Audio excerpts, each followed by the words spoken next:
দেখুন, ৫০০ বছর পর ৫০০ বছরের অপেক্ষার অবসান ভারতবাসীর হতে চলেছে। বহু সনাতনীরা অপেক্ষা করেছিলেন যে কবে রামলাল্লার প্রতিষ্ঠা হবে, প্রাণ প্রতিষ্ঠা হবে। এবং এই মাসের জানুয়ারির ২২ তারিখে অযোধ্যাতে রামলাল্লার প্রাণ প্রতিষ্ঠা হবে। সারা দেশের মানুষ সেই দিনটাকে উৎসব মুখরিত করে তোলার জন্য সবাই প্রস্তুতি নিয়েছে, প্রস্তুতি চলছে পুরোদমে।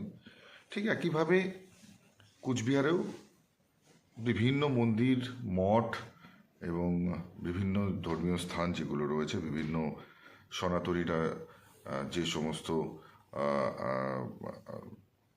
মন্দিরগুলোকে মান্যতা দেয়, সেই সমস্ত জায়গাতে এবং তাছাড়াও সাধারণ মানুষের গৃহে প্রত্যেকেই সাজিয়ে তুলবে। এবং একেবারেই রাম যেদিন বনবাস শেষ করে ১৪ বছরের বনবাস শেষ করে যেদিন অযোধ্যায় ফিরেছিলেন, সেদিন যেভাবে পুরো অযোধ্যা জুড়ে দীপাবলি মানানো হয়েছিল, ঠিক একইভাবে সমগ্র ভারতবর্ষ জুড়ে ওই দিনটাতে কিন্তু দীপাবলি মানানো হবে।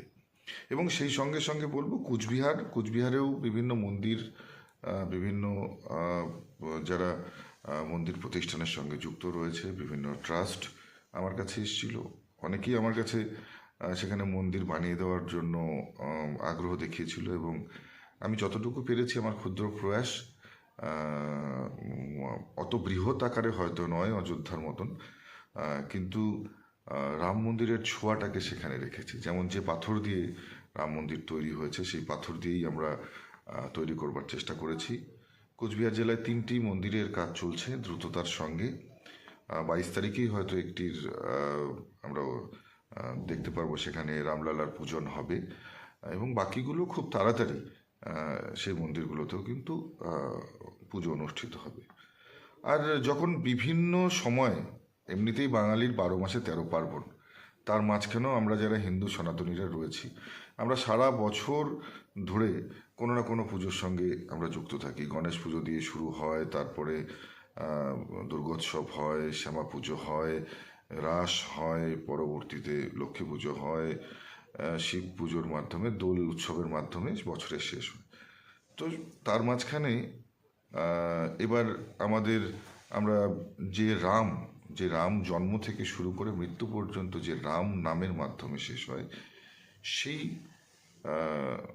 পুরুষোত্তম রামলাল্লার যে পুজো, সেই পুজোয় আমরা ব্রতী হব। এতে অবাক হওয়ার কিছু নেই, কারণ আমরা প্রত্যেকেই আমরা জানি যে আমাদের জীবন জুড়ে রামের প্রভাব রয়েছে এবং সেই কারণেই কিন্তু আমরা এক কথায় বলতে পারি যে রামের পুজোতে বা রামলাল্লার মন্দির স্থাপনে এতটা আগ্রহ দেখাচ্ছি এবং সবাই মিলে অত্যন্ত আগ্রহের সঙ্গে আমরা অপেক্ষা করছি যে কবে সেই দিনটি আসবে, অর্থাৎ জানুয়ারির ২২ তারিখ। এবং সেই দিন কি করে আমরা পুরো জেলাকে উৎসব মুখরিত পরিবেশ তৈরি করব। জাতি, ধর্ম, বর্ণ নির্বিশেষে আমরা সবাইকে আহ্বান করছি, আসুন ওই দিনটিতে আমরা উৎসব মুখরিত পরিবেশ তৈরি করি এবং সেই সঙ্গে সঙ্গে ওই দিনটিকে উদযাপন করি।